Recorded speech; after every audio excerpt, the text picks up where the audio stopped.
반짝반짝 안녕하세요. 라이트 성형외과 김주원 원장입니다.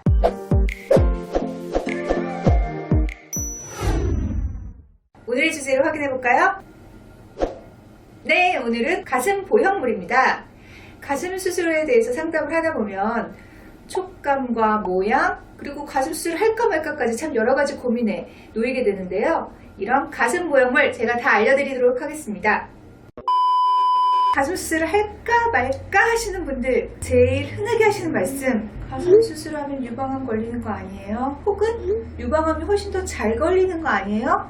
유방암 괴담 제가 다 설명드리도록 하겠습니다. 첫 번째, 엘땡땡 회사에서 만드는 보형물과 관련된 유방암은요, 굉장히 드문 거예요. 이 암에 걸릴 확률은 비행기를 타다가 사고 날 정도?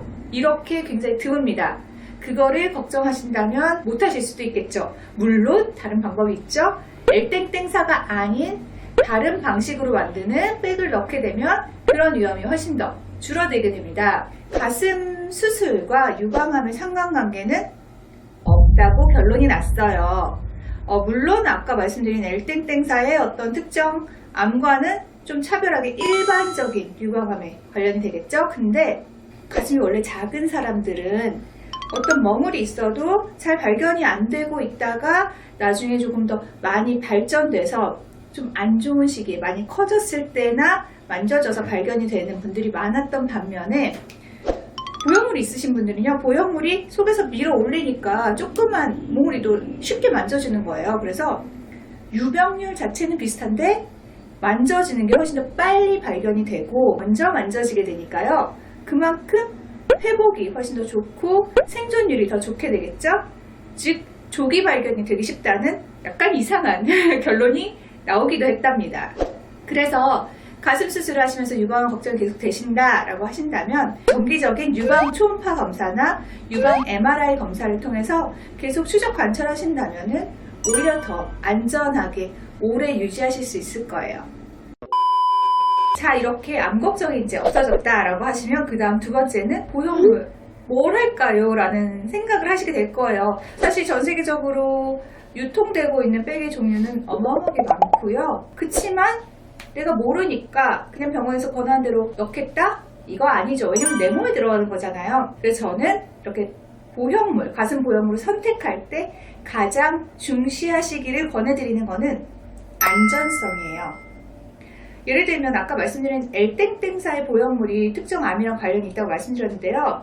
엘땡땡사 같은 경우는 굉장히 오랫동안 FDA, 미국 FDA에서 공인됐고 많이 이용되어 왔던 보형물이에요. 그러다 보니까 얘네가 적은 수가 생겼어도 소위 추적 관찰이 잘 되다 보니까 이렇게 금방 발견되고 전 세계적인 리콜이 됐다고 생각하시면 돼요. 그래서 제일 중요한 건 안전성. 그러면 뭘 보냐? 안전성에 어떤 소위 마크가 있겠죠. 첫 번째 미국 FDA 마크, 두 번째 유럽의 CE 마크, 그리고 우리나라의 KFDA 공인을 세 가지를 들고 있어요. 미국 FDA 같은 경우는 굉장히 받기도 어렵고 돈도 많이 들고 시간도 많이 들고 해야 될 것도 많고 이후에 계속 처리해야 될 서류들도 많고 이러다 보니까 모든 업체가 선뜻 나서서 하지 않아요. 그러다 보니까 지금까지 가장 오래 미국 FDA 승인을 받았던 보형물은 아까 말씀드린 엘땡땡사와 그리고 맨땡사가 있어요. 이 두 가지가 가장 오래되었는데 저는 그 중에서 맨땡사를 조금 더 추천을 드려요. 맨땡사는 같은 텍스처 백이라고 해도 엘땡땡사와는 완전히 다른 방식으로, 소위 엘땡땡은 뭐 소금 같은 걸 묻혔다가 그거를 빼가지고 텍스처 모양의 물결 무늬가 생기게 하는 방식이라면 맨땡은 그냥 이렇게 찍어내서 나오는 물결 무늬, 이런 식으로 만드는 방식 자체가 다르기 때문에 훨씬 더 안전성에서 조금 더 좋을 수가 있겠죠. 그리고 그만큼 오래 FDA에서 추적 관찰이 되고 있는 상태이기 때문에 더 안심할 수 있다고 생각해요. 하지만 또 여기서 무시 못할 거는 FDA 승인을 받으려고 하고 있는 보형물들이에요. 그런 가슴 보형물에서 대표적인 게 우리나라의 벨라땡하고 그리고 비싼 보형물의 대명사 모땡땡이 있습니다. 이 두 가지는 지금 미국의 FDA 승인을 받으려고 계속 준비 중이고 멀지 않은 미래에 받을 거라고 생각하고 있어요. 그러니까 저는 현재로서는 믿을 수 있는 백이 브랜드명으로 따지자면 모땡땡, 맨땡, 그리고 우리나라의 벨땡땡 이 세 가지가 있다고 생각해요. 그러면 이제 브랜드는 결정이 됐는데 보형물 중에 어떤 걸 할 것인가? 그러면 물방울 할 것인가? 라운드를 할 것인가? 이거에 대해서는 거의 대부분 정해졌다고 생각해요. 왜냐면 대부분의 물방울 모양은 텍스처 타입이 많고 그런 타입에서 특정 암이 좀 많이 발생됐던 걸로 보기 때문에 거의 사용하지 않는 추세이고요. 그래서 모양 자체로 본다면 그냥 라운드 한 백을 많이 사용하는 추세입니다. 그러면 여기까지 또 왔어요. 하지만 또 한 가지 넘어야 될 산이 있죠. 그게 바로 스무스냐, 텍스처냐, 마이크로 텍스처냐 하는 거예요. 세 가지 백이 뭐가 다를까요? 그냥 만졌을 때 달라요. 스무스는 맨 초기에 나왔던 보형물이고요. 텍스처는 그 다음에 스무스가 자꾸 움직이고 이러다가 가슴이 막 왔다 갔다 한다라든가 혹은 부영구축이 조금 더 잘 오는 것 같다라든가 하는 그런 단점을 개선하려고 나온 게 텍스처 백이에요. 텍스처 백은 움직이지가 않고 부영구축을 조금 더 줄여준다는 장점이 있지만 피부가 얇은 분에서는 주름이나 이런 것들이 만져지기가 좀 쉬운 부분도 있고 저는 마이크로 텍스처라는 백을 가장 많이 추천드려요. 즉 스무스와 텍스처 백의 장단점을 딱 다 모아가지고 제일 좋은 거를 만들어낸 게 마이크로 텍스처 백이고 가장 최신 기술이라고 할 수 있고 그 중에서 가장 안전하다고 저는 생각하고 있어요.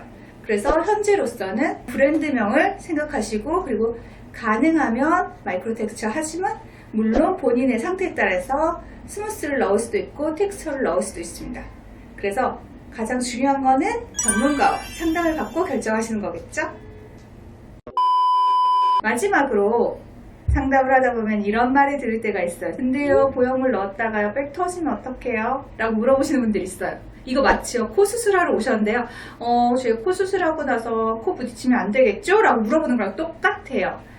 백이 터지는 경우는 대개는 한 크게 세 가지 정도라고 생각할 수 있어요. 제일 흔한 걸로는 자동차 사고 같이 굉장히 큰 사고에서 부딪혀서 보형물이 터지는 거예요. 말 그대로 터지는 거예요. 그래서 이런 경우는 보형물 수술하지 않았더라도 당연히 항상 조심하셔야 되는 거잖아요. 그래서 이거는 그냥 조심하시라고 말씀을 드려요. 그 외에 물론 구형 구축으로 인해서 구형 구축이라는 게 계속 밀어주는 거니까요. 이걸 못 견디고 안에서 스물스물 터져버리는 경우가 생길 수도 있는데 이런 경우라면은 대부분 어느 정도 자각 증상이란 게 있어요. 예를 들면 가슴이 계속 단단하게 뭉치고 아프고요. 모양이 이상해졌어요. 가끔씩 열감도 느껴지는 것 같고 등등등 여러 가지 자각 증상이 있거든요. 그러면 백이 터졌다는 거를 느끼시고 전문가가 가서 재수술에 대해서 상의를 해보시면 돼요. 그냥 일상생활로는 쉽게 터지시지 않으세요. 단 한 가지 예외는 있죠. 너무 큰 보형물을 좁은 통로를 통해서 넣으려고 한다거나 혹은 익숙하지 않은 스킬로 넣게 되면은 표면에 있는 어떤 그 코팅이 좀 깨지면서 미세 균열이 생기고 이게 시간이 지나면서 마치 빙하가 스물스물 갈라지듯이 벌어지면서 갈라지는 경우도 있어요. 그래서 이런 것들 아까 말씀드린 것처럼 내 몸 안에 큰 보형물이 있으니까요. 항상 관심을 가지시고 추적 관찰하신다면은 크게 문제 없으실 거예요. 지금까지 시청해주셔서 감사드리고요. 도움이 되셨다면 좋아요와 구독하기를 눌러주세요. 감사합니다.